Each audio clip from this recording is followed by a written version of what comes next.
जो है ये अस्थायी कर्मचारियों से जुड़ी हुई है, चाहे वो डेली वेजर्स हैं, चाहे वो कैजुअल लेबर्स हैं, उनके लिए। क्योंकि ऑनरेबल हाई कोर्ट ने जो एक याचिका पर टिप्पणी दी है वो कहीं ना कहीं आपके लिए आगे आने वाले समय में काम आ सकती है। क्या कहें कि हर एक डेली वेजर को अब कोर्ट का दरवाजा खटखटाना पड़ेगा, तभी जाकर उन्हें इंसाफ मिलेगा। पूरी खबर क्या है ये आपके समक्ष हम रखना चाहेंगे और बड़ी बारीकी से आप इस खबर को ध्यान से सुनिएगा। 7 साल से काम कर रहे कर्मचारी को नियमित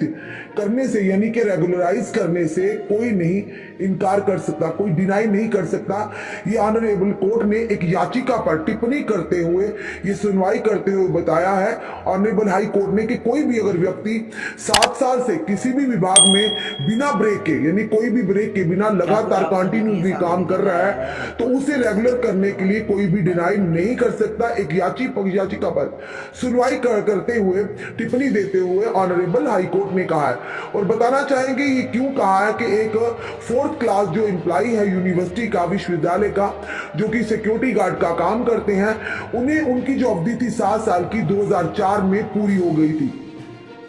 पर उसी के चलते यूनिवर्सिटी के एडमिनिस्ट्रेशन ने उन्हें 2010 में SRO यानी कि 1994-64 के तहत उन्हें रेगुलराइज किया गया। पर वहीं पर ये सिक्योरिटी गार्ड अपनी याचिका जो उन्होंने हाई कोर्ट में डाली और वहीं पर कहीं ना कहीं आज उन्हें राहत प्राप्त हुई है। और पूरी खबर बताना चाहेंगे, उच्च न्यायालय ने कहा कि 7 साल से अधिक समय तक अस्थायी रूप से यानी कि जो टेम्परेरी लगे हैं लगातार काम करने वाले व्यक्ति को संबंधित SRO के तहत नियमितीकरण करने के लिए लाभ से वंचित नहीं किया जा सकता। यानी जिस व्यक्ति का जो काम है 7 साल जिसे हो गए हैं एक विभाग में काम करते हुए, उसे रेगुलराइज करने के लिए यानी कि वंचित नहीं किया जा सकता, उसे महरूम नहीं किया जा सकता।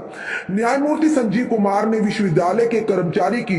यानी पूर्वव्यापी तिथि से नियुक्तिकरण यानी कि रेगुलराइजेशन की मांग वाली याचिका पर सुनवाई करते हुए यह टिप्पणी कर दी। और ये जितने भी हमारे डेली वेजर भाई है जिस भी विभाग में लगे, खबर आप लोगों के लिए भी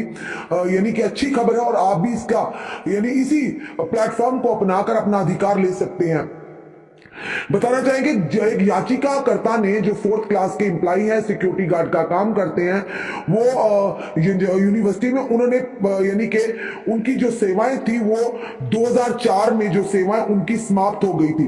यानी कि उन्होंने 7 साल पूरे कर दिए थे, पर उन्हें जो लाभ मिला वो मिला 25 मार्च 2010 यानी आदेश के तहत उन्हें तत्काल प्रभाव से नियमित किया गया, यानी उन्हें रेगुलर किया गया SRO 1994 SRO जो है 64 के तहत, और जो डेली वेजर के लिए प्रोविजन भी है। और उसी के चलते जब उसकी ये याचिकाकर्ता ने हिम्मत की और कोर्ट ने, सबसे बड़ी बात ऑनरेबल हाई कोर्ट ने इस याचिकाकर्ता की हिम्मत की दाद दी और तारीफ की है। उन्होंने कहा एक तरफ पूरा विभाग है, विश्वविद्यालय है, इतनी बड़ा संगठन है, और दूसरी तरफ एक 4th क्लास एम्प्लॉय जो डेली वेजर का काम करते थे, आज वो उस विभाग के सामने खड़े हुए हैं अपनी बात को लेकर बिना डरे। और हो सकता था उसके मन में कहीं ना कहीं नकारात्मक सोच भी आ सकती थी, मैं क्यों विभाग से पंगा लूं जहां पर मुझे परमानेंट होना है, मैं क्यों, अब मैं पक्का हो गया हूं, मुझे आगे की कार्रवाई करने की क्या जरूरत है। पर इसके बावजूद भी उसने सही रास्ता चुना, उन्होंने हिम्मत दिखाई, क्योंकि बात थी हक की, और जब हक की बात होती है इंसान पीछे नहीं हटता और ना ही डरता। उन्होंने एक ऑनरेबल कोर्ट में हाई कोर्ट में एक याचिका दायर की और उसी याचिका पर सुनवाई करते हुए जो न्यायाधीश है उन्होंने साफ तौर पर कहा है जो व्यक्ति लगातार काम करता है, चाहे उसे आप कैजुअल लेबर के नाम से बुलाएं, चाहे आप डेली वेजर करें, चाहे टेम्परेरी वर्कर करें, जो लगातार काम करता है विभाग में बिना ब्रेक के, उसी 90 डेज के लगातार काम किया हुआ उसने, तो आप उसे रेगुलर करने में, उसे वो उसकी जो सुविधा, उसे जो फैसिलिटीज देने में या उसके फायदे देने में, उसे रेगुलर करने में आप संकोच नहीं कर सकते, उसे वंचित नहीं कर सकते। और साथ ही साथ न्यायाधीश ने यह भी आदेश दिया है कि जितने भी बीच में जो 6 साल का वक्फा आ गया, यानी कि जो डिफरेंस आ गया था, जब उसे 2004 में परमानेंट होना था पर विभाग उसे 2010 में करता है, तो साफ तौर पर न्यायमूर्ति ने यह कहा कि तत्कालीन जो उनके यानी कि ड्यूज बनते हैं, जो उनके एरियर्स बनते हैं, उन्हें जल्द से जल्द उन्हें यानी कि रिलीज किया जाए, उसके हक में दिया जाए। और साथ ही साथ उन्होंने ये भी कहा कि कोई भी व्यक्ति अगर 2000 यानी कि जो 7 साल जिसे पूरे हो चुके हैं वो उसे कोई भी विभाग डिनाई नहीं कर सकता, और क्योंकि वो उसका हक है। और बताना चाहेंगे कि जब ये याचिका दायर हुई, याचिका पर सुनवाई करते उन्होंने ये तारीफ ही की। उन्होंने कहा कि एक व्यक्ति जो अस्थायी रूप से काम कर रहा है, करते हुए लगा हुआ है, और उसे समय समय पर सरकार द्वारा यानी कि स्वीकृत दरों पर मजदूरी का भुगतान किया जा रहा है, और 7 साल से अधिक लगातार अवधि के लिए अपने कर्तव्यों का वो पालन करता रहा, उसे किसी भी तरह से दोषी नहीं ठहराया जा सकता। इनकार करने के लिए आकस्मिक श्रम के रूप में उन्हें 1994 के SRO 64 के तहत नियमितीकरण का लाभ दिया जाएगा, यानी कि उन्हें SRO 64 के तहत उन्हें परमानेंट जो मुलाजिमों को जो फायदे वो दिए जाएंगे। ये कहना पर्याप्त है कि याचिकाकर्ता जो 7 जुलाई 1997 से लगातार और बिना किसी ब्रेक के सुरक्षा गार्ड के रूप में सेवाएं प्रदान कर रहा है को कैजुअल लेबर नहीं कहा जा सकता। ये साफ तौर पर जितने भी हमारे डेली वेजर जिन्हें कैजुअल लेबर कहा जाता है, जो लोग लगातार 7 साल से ज्यादा काम विभाग में कर रहे हैं, उन्हें बिल्कुल भी कैजुअल लेबर नहीं कहा जाता, ये साफ तौर पर है। और साथ ही जिसका रोजगार रुक रुक कर होता है, छिटपुट होता है, या छोटी अवधि तक चलता है, या एक काम से दूसरे काम तक जारी रहता है, जब उसे कहा जाता है कैजुअल लेबर या टेम्परेरी वर्कर, ये सीजनल वर्कर कहा जाता है। पर जो लोग लगातार विभाग में, एक ही विभाग में बिना ब्रेक किए कहीं और काम नहीं कर रहे, एक ही विभाग में अपनी सेवाएं दे रहे हैं, चाहे वो किसी का भी हो, चाहे वो PHE हो, चाहे वो PDD हो, चाहे वो फ्लोरिकल्चर हो, चाहे वो स्टेट डिपार्टमेंट हो, चाहे जनरल एडमिनिस्ट्रेशन डिपार्टमेंट हो, जितने भी विभाग हैं जो उनमें काम कर रहे हैं,